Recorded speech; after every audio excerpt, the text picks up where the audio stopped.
Bueno, pues buenas tardes. Yo soy Arisbel Gutiérrez, soy residente de tercer año y en esta ocasión les voy a hablar sobre la evaluación y el tratamiento de los pacientes con tos. ¿Le das la que sigue, por fin? Bien, hablando o recordando rápidamente la anatomía de esto, vamos a tener aquí pues dos principales músculos, por así decirlos, que van a ser los protagonistas. El primero es el músculo elevador del párpado superior, que este pues va a ser básicamente el protagonista de la tosis. Recordar que está inervado por el tercer par. No, regrésala por favor. Ok, ahí está. Perdón, es que a mí me parecía que se había movido. Entonces, este músculo va a estar inervado por el tercer par y es el principal retractor del párpado superior. Tiene una elevación del párpado de manera voluntaria y lo podemos ver pues en la parte superior. Va a estar originado en el ápex de la órbita y se va a ir extendiendo de manera inferior y hacia adelante hacia el mismo techo de la órbita. Y punto importante, va a estar suspendido por el ligamento de Whitman, justamente superior a él. Otro de los músculos que ayudan a la apertura del párpado es el músculo de Müller. Este músculo también va a estar encargado de la elevación del párpado, pero a contrario del elevador, este lo hace de manera involuntaria y va a estar por detrás de la aponeurosis del elevador. Los músculos retractores del párpado inferior se dice que también cuentan con un papel importante a la apertura, también como el músculo orbicular, que nos va a ayudar para posterior al cierre y que esto pues es importante al momento de valorar a nuestro paciente. ¿Le das la otra, por favor? Esta es otra imagen pues vista desde otro ángulo en donde podemos observar en la parte superior al músculo elevador y sobre él al ligamento de Whitnall, que es donde va a estar, que lo va a tener suspendido. ¿Le das a otra? Es importante también recordar que no solamente existen músculos en el párpado, sino que también hay otras estructuras que son importantes para tener pues una adecuada salud visual, como lo son las glándulas. Tenemos diferentes tipos de glándulas en el párpado superior, tanto inferior, desde las glándulas sebóseas, las sudoríparas, y estas pues van a jugar un papel muy importante en la secreción adecuada de la lágrima y es importante tenerlos en cuenta al momento de realizar una cirugía. ¿Por qué? Porque pues hay que tener mucho cuidado para tratar de no dañarlas por completo o en su totalidad. ¿Le das otra, por favor? Bien, hablando un poco de las medidas, que vamos a ir adentrándonos en ello conforme pase la clase, tenemos que la hendidura palpebral de manera horizontal tiene un aproximado de 30 milímetros de longitud, mientras que de manera vertical va a variar desde los 8 hasta los 10 milímetros. Todo esto recordando pues que es de nuestro tipo de población, ya que si empezamos a investigar, indagar en países asiáticos y demás, evidentemente todo pues esta anatomía cambia de acuerdo a las medidas.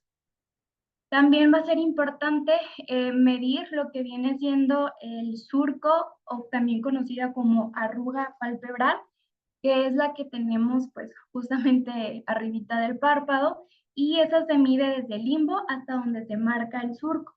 Lo normal es que mida de 1 a 2 milímetros en el ojo abierto. Y una vez que cerramos el ojo, pues este llega a tener una medida que aumenta de los 8 a los 10 milímetros. ¿Le das la otra, por favor? Ahora sí, ¿qué es la tosis palpebral? Pues es más que nada una posición anormal baja del párpado superior y puede ser de manera congénita en la mayoría de los casos o adquirida. Entendemos que es una tosis congénita en aquellos pacientes, pues que como su nombre lo dice, desde que nacieron ha estado ahí. Y aquí vamos a encontrar una distrofia propia del músculo elevador del párpado, mientras que en la adquirida puede llegar a ser por muchas causas, desde traumáticas, enfermedades autoinmunes o bien algún postquirúrgico que tengamos. Más adelante vamos a ir hablando de eso. ¿Te das otra? Una de las clasificaciones que tenemos es dividida en 5 grandes grupos, aunque también existe la teoría que solamente se divide en congénitas y en involutivas. Y dentro de las involutivas podemos encontrar pues un gran número de estas. En esta clasificación yo las dividí, hablando por la congénita, en aquellos pacientes que tienen una distrofia propia del músculo elevador del párpado, mientras que la neurogénica, la miogénica, la poneurótica y la mecánica ya van a entrar en este tipo de dosis más involutivas. Dentro de las neurogénicas encontramos a pacientes que tienen parálisis del tercer par craneal, pacientes con síndrome de Horner, síndrome del párpado mandibular o bien conocido como Marcus-Gunn y una dirección anómala del mismo par craneal número 3. Dentro de la miogénica encontramos aquellos pacientes que tienen miastenia gravis, una distrofia mitónica, miopía o el síndrome de blefaropismosis. Mientras que en la poneurótica encontramos aquellos pacientes que tienen un tipo de tosis más marcada por un posoperatorio, y en las mecánicas están aquellas que son por edemas, hematomas, tumores propios de la órbita o bien del sistema nervioso que esté comprimiendo los pares craneales, o bien en aquellos pacientes pues de mayor edad que ya presentan con una dermatocalasia. ¿Le das otra? Existen también las pseudotosis, que estas pues es más que nada por una falta de soporte en los párpados en el globo ocular, y lo podemos encontrar más que nada en aquellos pacientes que tienen alguna prótesis ocular, que tienen microoftalmos, pacientes con tisis pulvis o bien un enoftalmos. Y aquí hay una controversia porque hay algunas literaturas que dicen que la dermatocalasia es una tosis verdadera, mientras que otras literaturas dicen que es una pseudotosis por un exceso de la piel. Sin embargo, pues en cualquiera de los dos casos termina siendo una indicación quirúrgica cuando ya hay una obstrucción al campo visual. Entonces, aparte de la dermatocalasia, también encontramos una retracción del párpado contralateral, como lo vemos en la primera imagen del lado izquierdo.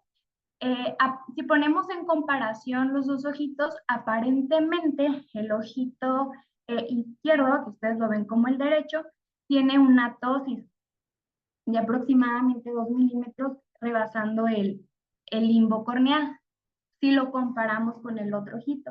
Sin embargo, nos damos cuenta que también la forma de los ojos no son simétricas, o sea, no hay una alineación correcta de los ojos, y eso nos puede llegar a ocasionar o a pensar en un diagnóstico erróneo. La hipotropia ipsilateral y la tosis ciliar, pues estas dos también entran en esta categoría, puesto que nos pueden llegar podemos llegar a pensar que son dosis verdaderas cuando en realidad no lo son. ¿Le das otra? Entonces, ¿por qué es importante saber reconocer o diferenciar si es una tosis verdadera o si es una pseudotosis? Porque de esto va a encaminar el tratamiento que le vamos a ofrecer también a nuestro paciente. ¿Y qué es lo primero que tengo que considerar o lo primero que voy a ver yo cuando mi paciente llegue a consultorio? Porque lo primero que va a llegar y me va a decir es: doctor, veo que mi ojo derecho es más pequeño que mi ojo izquierdo.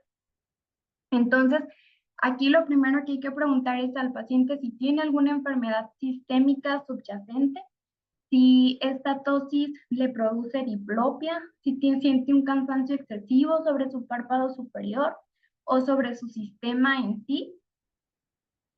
si hay un estado de ánimo depresivo por parte del paciente por ver esa asimetría en sus párpados, desde cuándo apareció esta tosis, si ha estado desde siempre y si es así, si ha sido progresiva o si ha ido disminuyendo, o bien eh, la progresión pues, que ha tenido esto. En muchas ocasiones nos ha tocado ver a pacientes que no saben que tienen, por ejemplo, una miastenia grave y y van a la consulta porque físicamente ellos en el espejo se ven el párpado más pequeño. Entonces, al momento de indagar y al momento de hacer las preguntas, te van encaminando que esa tosis que apareció, pues, de un día para otro aparentemente, tiene una causa de raíz. Y eso es importante porque al momento de no indagarlo y pasarlo por alto, no importa cuántas veces corrija yo lo que se cayó el párpado y a cuántas cirugías someta yo a mi paciente, y no voy a tratar pues la causa de fondo, ¿de acuerdo? ¿Le das otra? Entonces, ¿cómo lo vamos a evaluar ya pues físicamente? Lo primero que hay que evaluar en estos pacientes es la distancia margen reflejo. Aquí la que más nos interesa es la superior. Esta distancia, pues, es la que se encuentra entre el borde del párpado superior y el reflejo luminoso de la pupila. Lo vamos a hacer siempre pidiéndole al paciente que mire hacia el frente en la posición primaria de la mirada. Y un DMR normal va desde los 4 a los 5.5 milímetros. Se dice que hay una tosis leve cuando ya hay un DMR de al menos 2 milímetros de limbo, una tosis moderada cuando es de 3 milímetros y una tosis grave cuando ya rebasó el limbo por los 4 milímetros. ¿Me das otra? Luego tenemos la hendidura la altura de la hendidura vertical. Esta pues va a medir la distancia que hay tanto del borde superior del párpado como del borde inferior. Es variable las medidas en hombres y en mujeres. En mujeres es un poco más grande, va de los 8 a los 12 milímetros, mientras que en los hombres es de 7 a 10 milímetros. Siempre es importante hacer todo este tipo de pruebas con una buena iluminación, de preferencia, pues como tenemos al paciente de frente en posición primaria, podemos tener alguna luz encendida directamente, apoyándonos de una luz del teléfono o alguna lámpara manual, algo para que el reflejo luminoso siempre caiga bien sobre la pupila y desde ahí ir haciendo como diferencias, ¿de acuerdo? Y siempre es importante no nada más enfocarnos en el ojito tóxico que llega el paciente, si fuera unilateral. Si es unilateral, de todas formas, hay que hacer los mismos pasos y de medidas para el otro ojito, ¿de acuerdo? ¿Le das otra? La expulsión del párpado superior, esta también es importante medirla. ¿Por qué? Porque lo que hace es medir la función refleja del músculo elevador. Aquí va nada, como está en la imagen, nosotros vamos a poner nuestro dedo pulgar en lo que viene siendo la ceja o el borde de la órbita de nuestro paciente y le vamos a pedir al paciente que con sus ojos abiertos voltee hacia abajo. Desde ahí ya vamos a empezar a medir nuestra excursión y después le vamos a pedir al paciente sin soltar nosotros, pues sin quitar nuestro pulgar, que voltee la mirada hacia arriba y que la mantenga ahí. Y ahí es donde nosotros vamos a hacer nuestra medida, dependiendo qué tanto el paciente eleve el párpado superior. Se dice que es normal cuando la medida es mayor a 15 milímetros. Cuando es de 12 a 14, la apertura, pues se dice que tiene una función buena. Es regular cuando va desde los 5 a los 11 y es una mala función del elevador cuando mide menos de los 4 milímetros. ¿Le das otra? Bien, otro de los casos a medir, otro de los pasos es el pliegue superior del párpado, también conocido como surco o arruga. Aquí pues vamos a medir la distancia que hay entre el borde palpebral y el surco palpebral. Lo vamos a hacer primero pidiéndole al paciente que voltee hacia abajo y lo normal en mujeres es que la medida sea de 8 milímetros, de 10 milímetros y en los hombres de 8 milímetros. Podemos encontrarnos con dos sorpresas al momento de querer hacer esta valoración. Uno, que haya una ausencia del surco en los pacientes que tienen una tosis congénita y quiere decir que hay una muy mala función del elevador del párpado. O bien, lo contrario, que el surco esté demasiado marcado. Entonces aquí quiere decir que el error o la anomalía es por un defecto aponeurótico. ¿Le das otra? Posteriormente sigue la misma valoración del surco, pero ahora va a ser pidiéndole al paciente que voltee en la posición primaria de la mirada y vamos a tomar la medida de lo que viene siendo el borde palpebral superior hacia el marque del pliegue o el surco palpebral. Lo normal va de los 3 a los 8 milímetros. ¿Le das otra? Ok, entonces una vez que ya hicimos estas pruebas, tenemos que encaminar a buscar otros tipos de signos. Dentro de ellos y los más asociados a problemas con tosis, tenemos primero al fenómeno de Bell. Este más que nada consiste en pedirle al paciente que cierre sus ojos. Y vamos a decir que es un fenómeno positivo cuando el globo ocular se rote hacia arriba al momento de realizar esta cerradura palpebral. Tenemos dos imágenes. En la inferior, la rotación que tiene el paciente es más evidente. ¿Por qué? Porque la tosis es mucho más marcada en el paciente número 2 que en el número 1. Dice la literatura que podemos hacerlo de esta manera, sin tocar al paciente, o bien podemos sostener con nuestros pulgares lo que viene siendo el párpado superior y asimismo pedirle al paciente que haga como el esfuerzo de querer cerrar los ojitos y automáticamente el ojito que tenga el problema de la tosis es el globo ocular que se va a hacer hacia arriba. Y les traigo un video. ¿Le puedes dar a la otra, por favor? Y play al video. Okay. Entonces aquí están valorando al paciente y así, súper fácil. Aparentemente, sin tocar al paciente, ese párpado, el globo ocular, se va hacia arriba. Le das a la otra.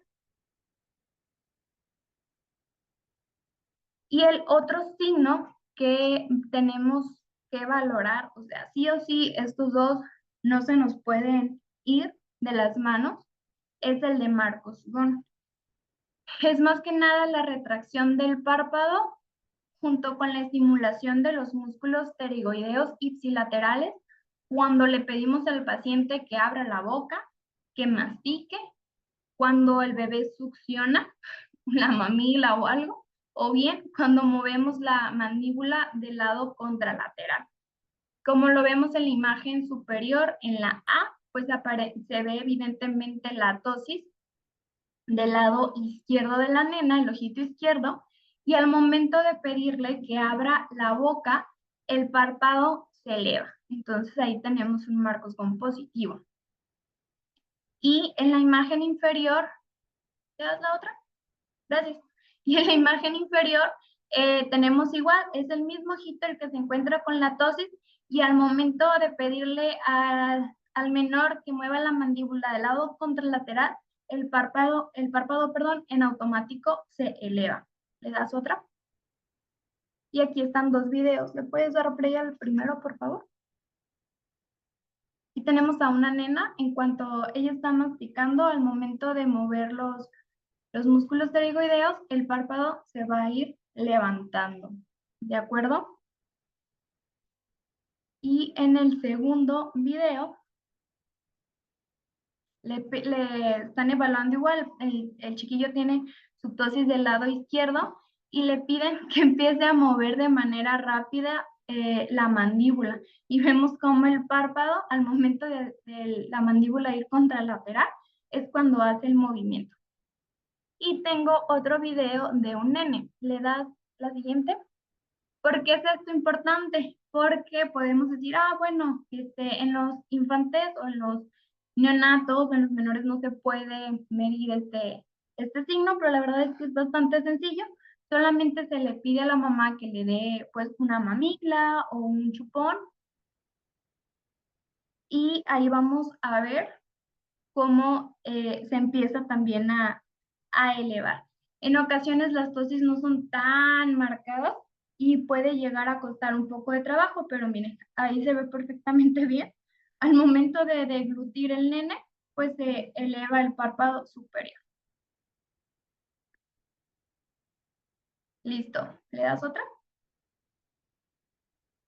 Entonces, otro de los signos a valorar, que no es que sean menos importantes, pero en ocasiones pudiéramos llegar a pasarlos por alto, es la inervación aumentada, que esta más que nada está asociada al párpado normal opuesto y va a dar lugar a una retracción palpebral que puede llegar a presentarse en aquellos pacientes que tienen una pseudotosis.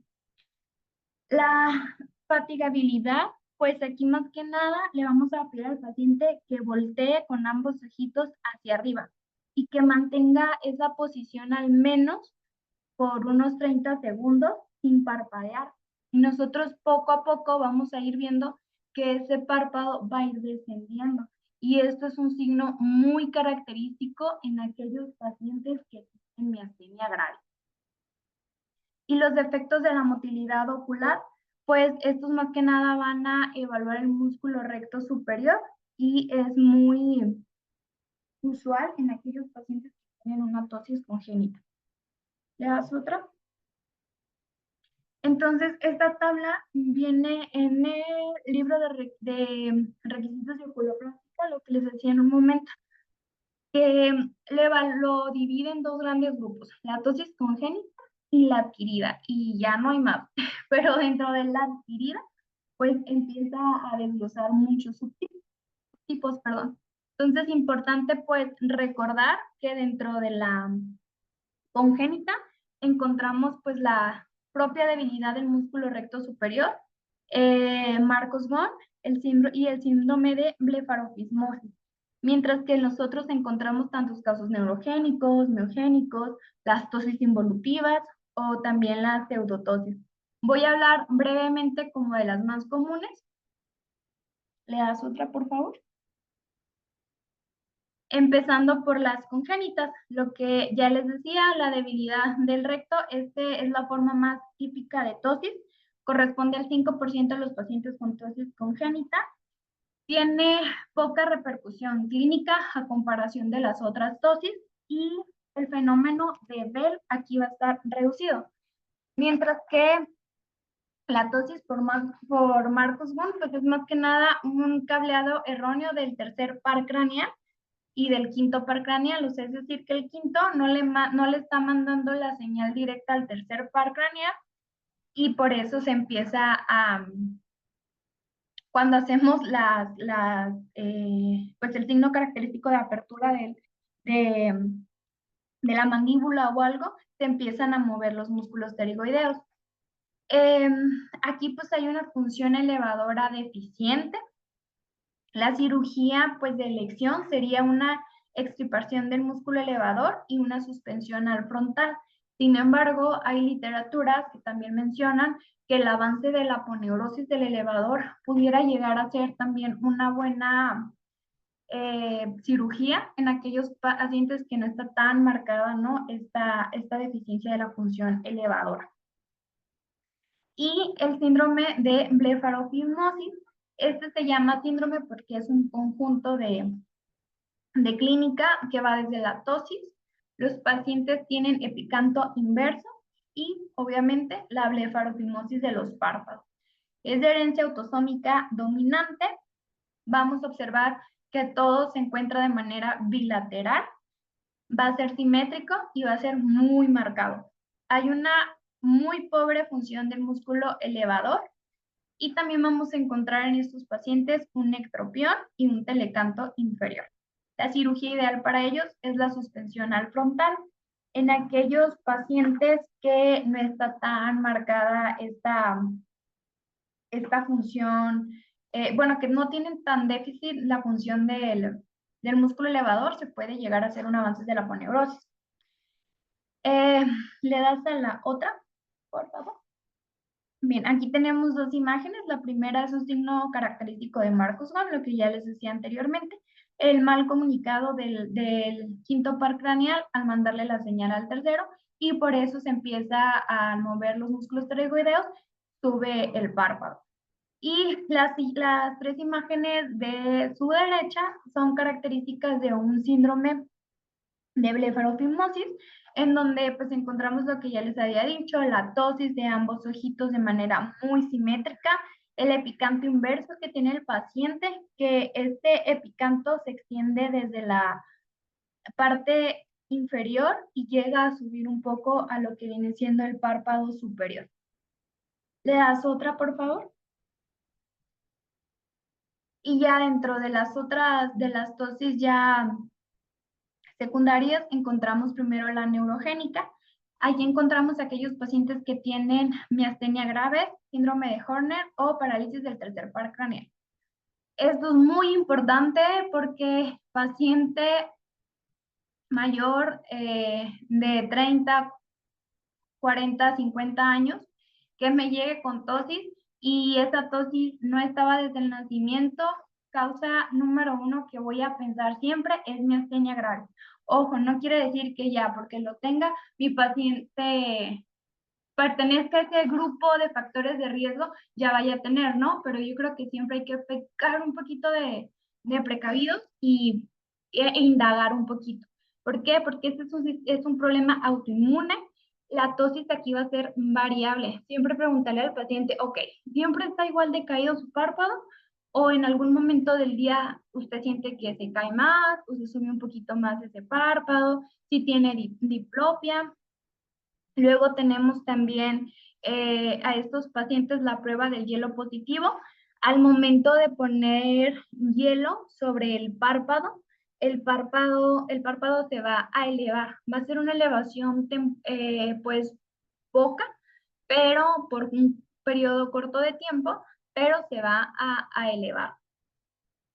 Y la prueba de tensinón que dice pues que se inyecta neostimina de manera intramuscular y al momento de inyectarla el párpado también se va a elevar. Sin embargo, esto no es algo que comúnmente nosotros como oftalmólogos generales lo hagamos, es más que nada ya el especialista en oculoplástica o bien quienes están más autorizados también a hacer la prueba del tensilón es los médicos internistas.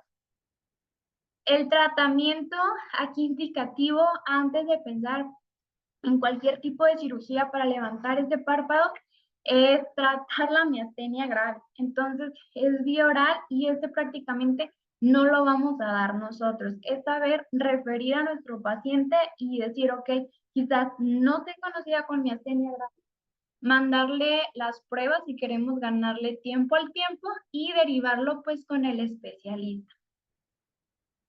En la parálisis del tercer par craneal también encontramos diplopia, los pacientes aquí ya tienen ambliopía, hay una parálisis transitoria, hay una anomalía de la movilidad de los ojos. Estos pacientes llegan a presentar estrabismo concomitante y aquí ya la cirugía es una suspensión al frontal en aquellos pacientes que tienen una pobre elevación del párpado, función del elevador, o bien en aquellos que no está tan deficiente, una suspensión de la aponeurosis. Y en el síndrome de Horner hay un conjunto pues de clínica que es tanto la tosis como la elevación del párpado superior. Los pacientes presentan miosis y anhidrosis en el lado ipsilateral de la cara. También van a tener una tosis leve, una función elevadora del párpado normal. En estos pacientes Podemos hacer también la prueba con gotitas. Estas gotitas, pues como para dilatar la pupila, y se las ponemos, y si el paciente continúa con la misma miosis, entonces ya es algo más confirmatorio o más sospechar. ¿Le das otra?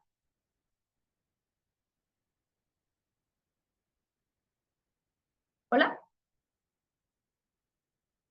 ¡Ay! ¿Te fuiste de más? Sí, ahí. Luego tenemos pues las dosis miogénicas. Dentro de ellas vamos a encontrar una distrofia oculofaringea, una miotónica y las postraumáticas. Eh, de estas tres, pues la que más nos causa ruido a nosotros sería la postraumática. ¿Por qué? Porque puede llegar a ser por un postraumático de un accidente propiamente o bien un postraumático de una cirugía secundaria. Tenemos muchas ocasiones a pacientes que después de haber tenido alguna cirugía muy larga de retina o alguna faco que se complicó o un tejillón muy largo, llegan y dicen, doctora, ya pasaron tantos días y mi párpado se sigue viendo pequeño. Pues muchas veces nosotros mismos provocamos esa tosis, que la mayoría del tiempo puede llegar a ser transitoria y no requiere cirugía. Y en otros casos, y las otras distrofias, tanto la oculofaringia como la miotónica, ambos son de herencia autosómicas dominantes. Y en la oculofaringia, pues es más común que la miotónica, es en pacientes mayores de 50 años, y la cirugía ideal aquí es el avance de la aponeurosis, mientras que en la miotónica es la suspensión al frontal. ¿Te das otra? Ok, entonces ya tenemos a nuestro paciente evaluado, ya conocemos mm, toda su clínica, su historial, y ya podemos diferenciar si es una tosis congénita o si es una tosis adquirida, y más o menos orientarnos hacia un déficit en la función elevadora del párpado, o bien si hay una buena elevación de este. ¿Por qué? Porque de eso va a depender la cirugía que le vamos a ofrecer. Primero, pues hay que volver una de las consideraciones quirúrgicas es la queja que llega a tener el paciente. Hay dosis muy pequeñas, pero aún así si el paciente dice, no, yo no quiero que mi párpado, aunque sea mínimo lo que se ve más pequeño, yo quiero que se vea normal, pues eso ya es una inconformidad del paciente y ya es una indicación quirúrgica.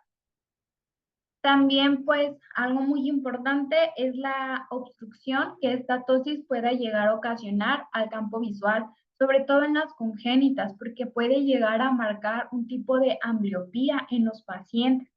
Y bien la progresión, si ha ido progresando de manera, pues, muy rápida, o decir, bueno, es que antes era menos, pero ahora es más. Cualquiera de esos, pues, van a ser indicaciones quirúrgicas. Y dos de las principales cirugías, pues es el avance de la aponeurosis del elevador, que es para aquellos pacientes que tienen una buena función elevadora, o la suspensión al frontal en los pacientes que tienen una pobre función. ¿Te das otra? Bien. Entonces, empezando con el avance de la aponeurosis del elevador, es en pacientes adultos, más que nada, y es para las dosis de manera involutiva. Aquí lo primero que vamos a hacer es bueno, la asepsia, antisepsia. Dice la literatura que no hay necesidad en ocasiones de poner un bloqueo como tal, sino que es anestesia local sobre donde vamos a realizar las incisiones, y con eso basta. Vamos a pedir a nuestro paciente que cierre el ojo, le vamos a hacer la asepsia, antisepsia, y vamos a marcar lo que viene siendo la incisión sobre el pliegue cutáneo. Una vez que hagamos eso, ya que esté marcado, vamos a colocar una sutura de cera 4-0 sobre el borde del párpado superior para hacer la retracción del párpado, y vamos a empezar a marcar ya con el bisturí la incisión que previamente habíamos marcado, ¿no? Posteriormente, la tercera imagen ya nos muestra una disección del músculo orbicular. Vamos a ir haciéndolo de manera pues cuidadosa y va a tener una longitud aproximada desde los 5 a los 10 milímetros. Y posterior a esto, vamos a llegar, ya que hicimos la disección completa del músculo, vamos a abrir el tabique y de esta manera pues se va a exponer lo que viene siendo toda la grasa periorbitaria. ¿Te das otra? Una vez que ya se expuso un poco la grasa periorbitaria, vamos a terminar de abrir este tabique con unas huescos y vamos a terminar de disecar de manera muy gentil la grasita periorbitaria de nuestro paciente. Luego vamos a identificar bien la aponeurosis del elevador y vamos a crear pues una disección de manera gentil con nuestras huescos desde la placa tarsal y la disección se va a hacer dentro del músculo de Müller y pues la aponeurosis. Una vez que ya hicimos esta disección de manera muy cuidadosa y gentil, vamos a pasar un nylon de 5 ceros, pero que esté completo. Vamos a necesitar las dos agujas, ¿de acuerdo? Vamos a pasarlo por puede ser en el punto medio de la aponeurosis o en el tercio interno. Pasamos un extremo, le das a la otra y vamos a crear ahí justamente en ese extremo un punto, que ese punto va a ser temporal porque solamente está en la aponeurosis, no está agarrado absolutamente a otra cosa. Hacemos este nudo de manera temporal o superficial y vamos entonces a pedirle al paciente que abra sus ojos, que voltee hacia el frente, porque de ahí va a empezar a depender hacia qué distancia va a quedar ya fija, ¿no? Nuestra aponeurosis.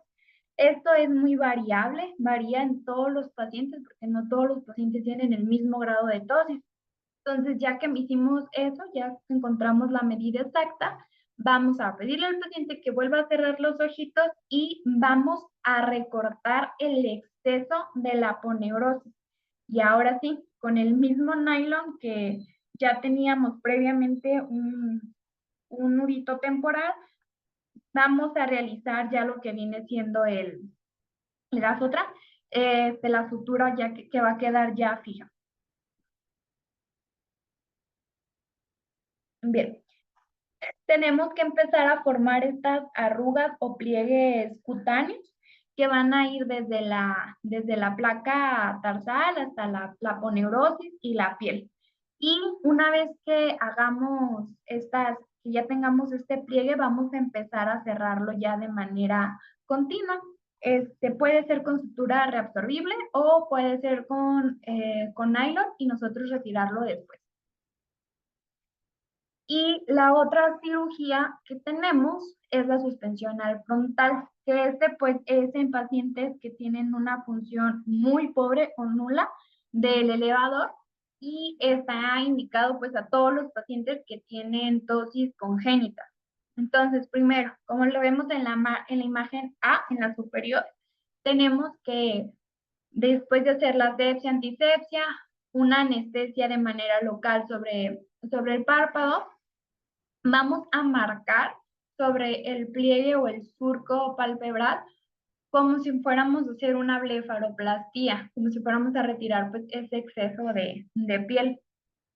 Posteriormente vamos a hacer dos marcajes más por arriba del borde de la ceja, uno interno o nasal y el otro externo o temporal.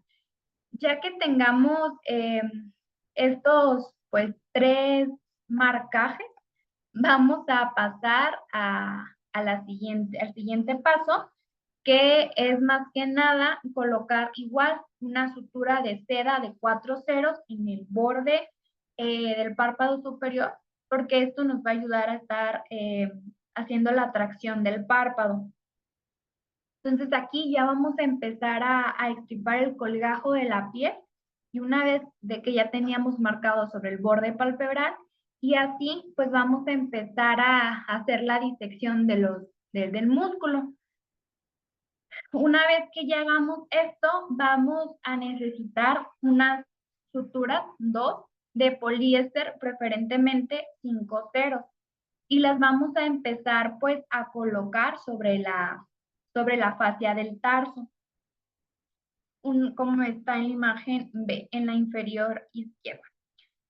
Ya que se hizo, pues ya que se puso la sutura, vamos a pasar la fascia debajo del tabique orbitario. Y de esta manera, pues vamos a dejar muy cerca del arco marginal y tenemos que dejarlo fuera de las heridas de la ceja, de las dos marcas que ya hicimos previamente de manera superior. Entonces vamos a formar con esto un tipo de arruga o de pliegue. Vamos a pasarlo las suturas por debajo hasta llegar a los marcajes superiores y ahí vamos a hacer pues dos nudos, uno de manera nasal y otro de manera temporal. Una vez que ya hayamos hecho esos nudos, vamos a hacer un tercer marcaje que viene siendo en medio de las dos marcajes superiores a la ceja que ya hicimos. ¿Por qué? Porque justamente ahí vamos a hacer el último nudo de las dos pues correas o de las dos suturas previamente pasadas a la parte superior. Y ahí justamente lo vamos a suturar al frontal de manera interna, ¿de acuerdo? Entonces, tengo un video, le das, por favor, de cómo se hace la suspensión al frontal. Este fue publicado por la Academia Americana de Oftalmología. Y pues ahí nos hace un poco más esquemático esto. Ahí pues básicamente lo que está haciendo es el marcaje y pues, ok, en este hizo más que nada muestra las dos cirugías, aquí hizo lo que viene siendo el avance de la aponeurosis, pero ahorita va a ser la suspensión al frontal. Obviamente son esquemáticos, está muy lejos de lo real, ahí es cuando ya hizo todos los marcajes y va poniéndolo de forma esquemática cómo van a quedar los hilos al terminar o finalizar la cirugía, que es de la parte inferior a la parte superior. Evidentemente está muy lejos de la realidad, pero pues es más o menos un esquema.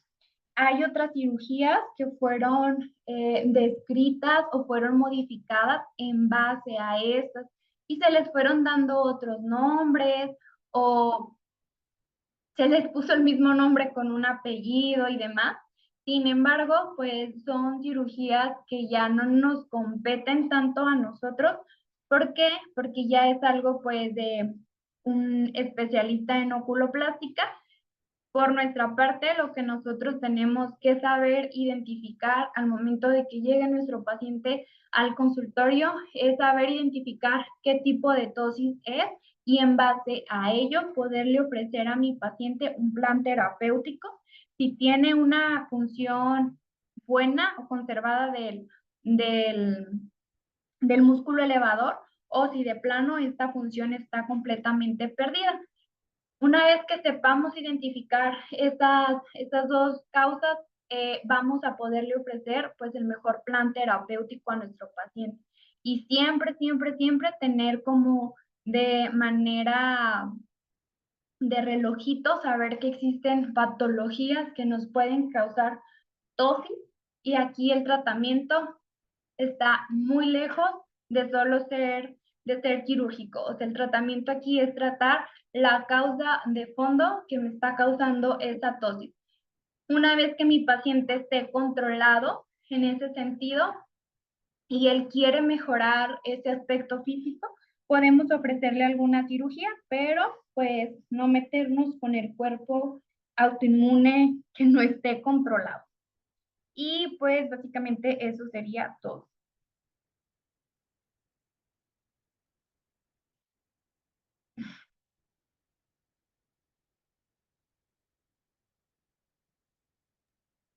Estuvo muy buena la charla. Y como decía la doctora, hay que recordar siempre que la distancia margen reflejo uno es como de las medidas fundamentales. Esa y la función del elevador no pueden faltar en la historia clínica.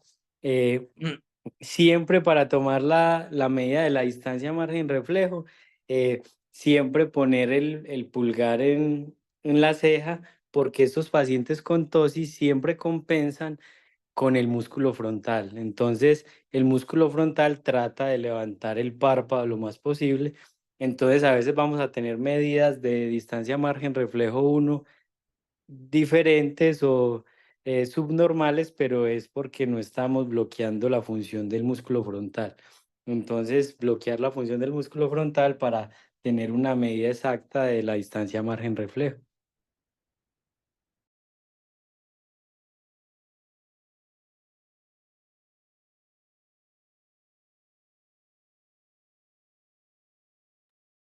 Gracias.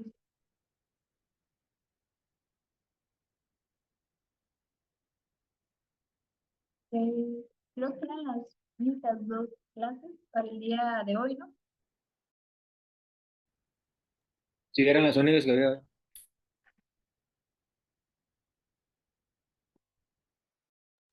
Listo, feliz noche, gracias. ¿Alguna duda, pregunta, compañero?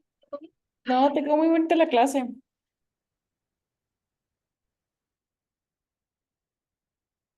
Va, pues entonces, yo creo que sería todo. Nos vemos mañana a la misma hora por el mismo link con dos clases nuevas. Y listo. A la misma hora ya veremos si me llega, tal vez no, tal vez más tarde. Bye, bonita noche a todos. Gracias, Charlie. De nada, compañera.